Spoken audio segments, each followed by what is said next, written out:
John Henry Holliday. Better known to history as Doc Holliday, was a gambler who played with marked cards and a loaded destiny. A gentleman who quoted Latin between whiskey shots. A gunman whose hands were trained to pull teeth and triggers with equal precision. And above all else, a friend whose loyalty burned so fiercely that he walked into certain death simply because a man he respected asked him to stand beside him.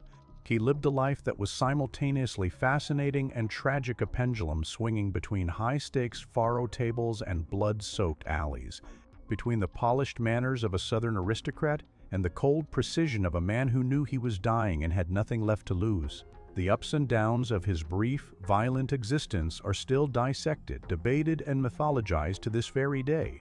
In this account, we will excavate the true life of Doc Holliday, from his genteel upbringing in the postbellum South to his transformation into one of the most notorious and feared figures ever to stalk the frontier. We will penetrate the fog of legend to examine his relationships, the woman who claimed his heart, the lawman who earned his undying allegiance. We will chart his achievements and his devastating declines, and we will cast light upon the man who exists beneath the myth. Remember to strike that like button. It fuels the fire and keeps these stories breathing. Do not neglect to secure your subscription and hammer that notification bell, because the next chapter is always being written, and you do not want to be left behind when the gun smoke clears. The making of a Southern son. Holliday's father, Henry B. Holliday, possessed an impressive military pedigree, having served in a succession of conflicts including the Cherokee Indian War and the Mexican-American War.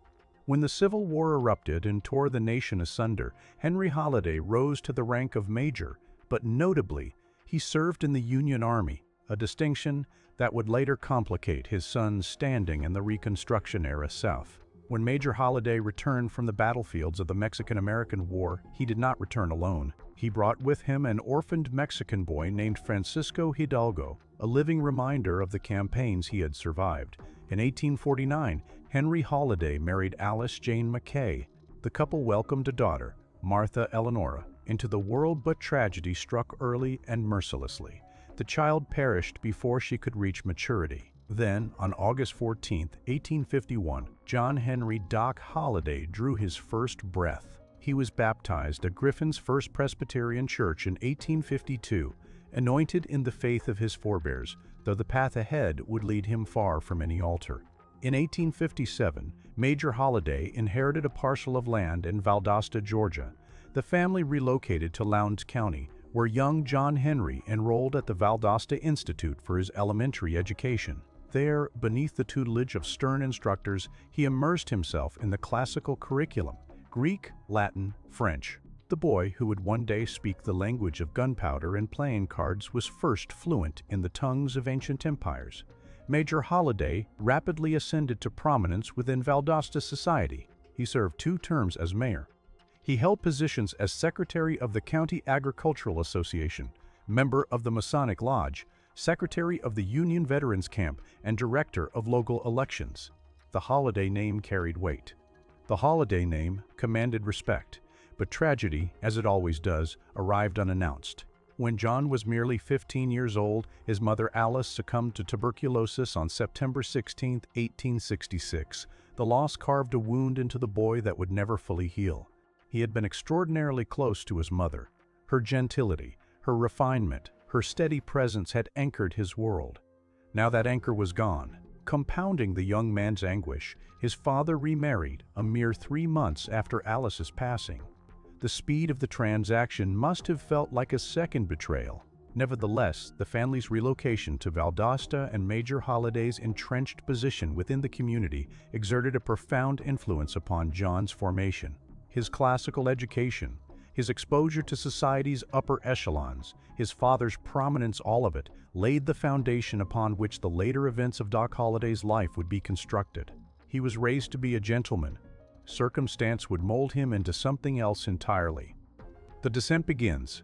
In 1870, John Henry Holliday enrolled in college in Philadelphia, Pennsylvania. He pursued the study of dentistry, a profession that seemed perfectly suited to a man of his intelligence and manual dexterity. Upon completing his education, he immediately commenced work as a dentist at Dr. Arthur C. Ford's office in Atlanta, Georgia. The future appeared orderly, respectable, secure. but fate had already loaded its chamber. On January 2, 1875, the first documented gunfight involving Doc Holliday erupted into the historical record. He became entangled in a dispute with a local tavern owner named Austin. Words escalated, tempers ignited, and suddenly bullets were flying through the close southern air. Despite multiple shots being discharged, miraculously, no one sustained injury. Both men were arrested, and the incident received coverage in the Dallas Weekly Herald. However, just days later, another disagreement materialized. This time, the outcome was not bloodless. Doc Holliday aimed two well-placed bullets and fatally shot a prominent citizen. Fearful for his continued survival and with the authorities closing rapidly behind him, he fled Dallas. He sought refuge in Jacksboro, Texas, a chaotic, lawless cowboy settlement situated near an army post. It was precisely the kind of place where a man with a price on his head could dissolve into the woodwork. There, he secured employment as a faro dealer. He armed himself meticulously, a revolver slung around his waist, another nestled in a shoulder holster, and a blade concealed somewhere on his person. The dentist had completed his transformation. The gunman had emerged. After refining his marksmanship through relentless practice, Doc was involved in 3 additional gunfights within a compressed time frame. Though none of these encounters proved fatal, no legal consequences materialized, the town's lawless character provided a convenient shield.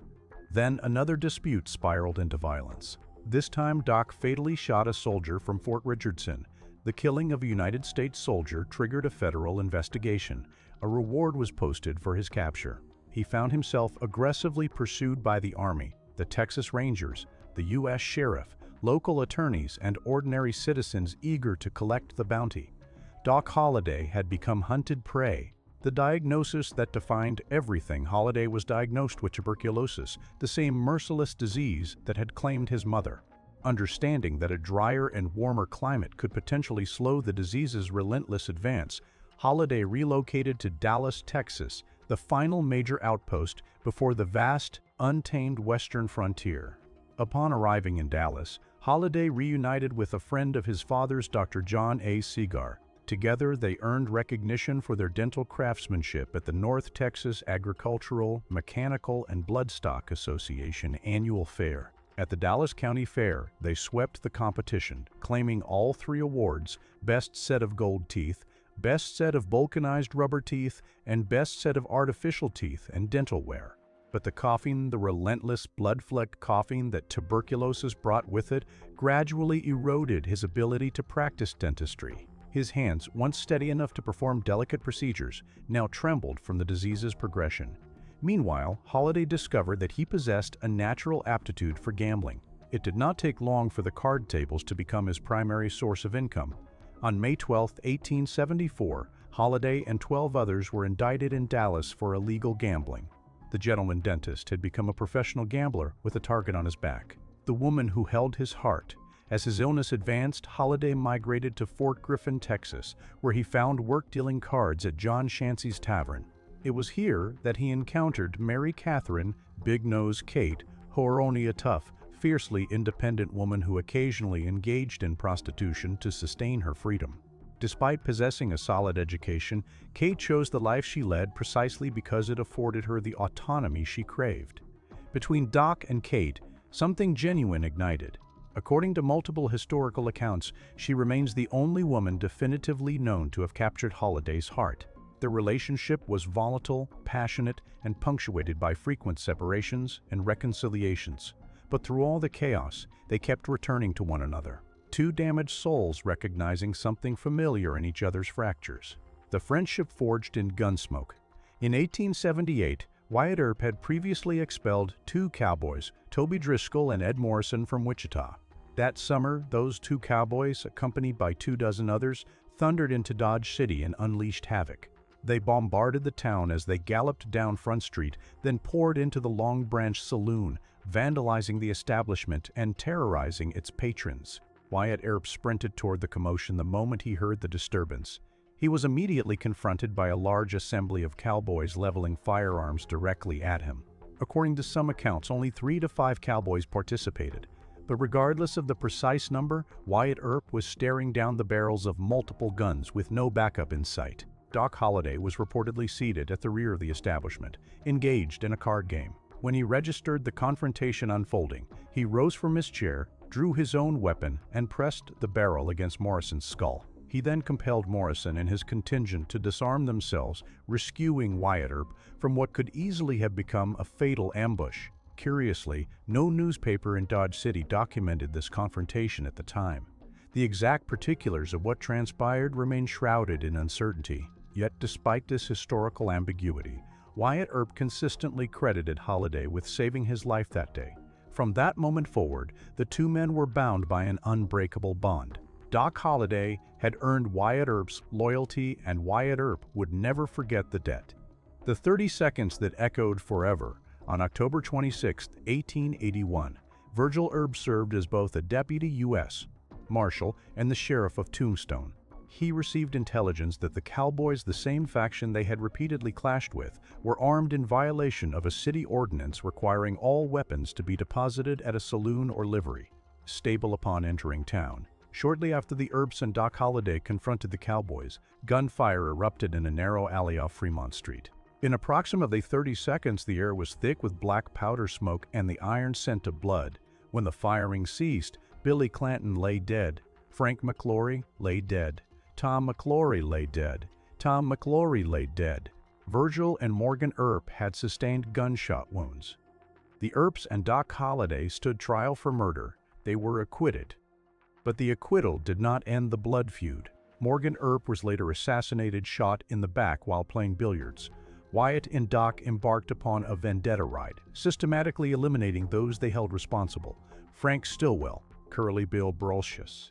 Others whose names have faded but whose fates were sealed by the vengeance of two men who had lost a brother and a friend. Wyatt and Doc departed Tombstone, never to return, but they swore oaths to pursue John Ringo, Ike Clanton, Pete Spence, and Hank Swilling until justice or something resembling it was satisfied. This gunfight was not merely a confrontation between men clutching firearms. It was a struggle for money, for power, for control of a territory that would eventually be tamed and mythologized. It has become one of the most fascinating and fiercely debated historical events in the American Chronicle. The mystery of Johnny Ringo. On July 14, 1882, Doc Holliday's longtime nemesis Johnny Ringo was discovered dead. His body hung from a low branch of a large tree in the West Turkey Creek Valley near Chiricahua Peak, Arizona Territory. Popular legend maintains that Holliday answered Ringo's challenge to a duel and emerged victorious. But the historical record tells a more complicated story. The Pueblo Daily Chieftain reported that Holliday was observed in Salida, Colorado on July 7, more than 550 miles from the location where Ringo's body was found. He was then documented in Leadville on July 18. Holliday biographer Karen Holliday Tanner observes that an outstanding murder warrant in Arizona made it extraordinarily unlikely that Holliday would have chosen to return to the territory at that precise moment. Johnny Ringo's death remains one of the great unsolved mysteries of the Old West, a riddle that continues to generate speculation more than a century later. The final hand, Holliday's health continued its merciless deterioration. A realist to his core, Doc placed no faith in miracle cures. Yet he permitted himself a sliver of hope that the Yampa hot springs and sulfur vapors of Colorado might offer some improvement. In May of 1887, he arrived at the fashionable Glenwood Hotel in Glenwood Springs, Colorado. Despite his cautious optimism, his condition only worsened. He spent the final 57 days of his life confined to a bed in that hotel. 14 of those days were passed in a delirious fog, his brilliant mind unraveling as his body surrendered. On November 8, 1887, Doc Holliday suddenly awakened. His eyes were clear, his consciousness had returned.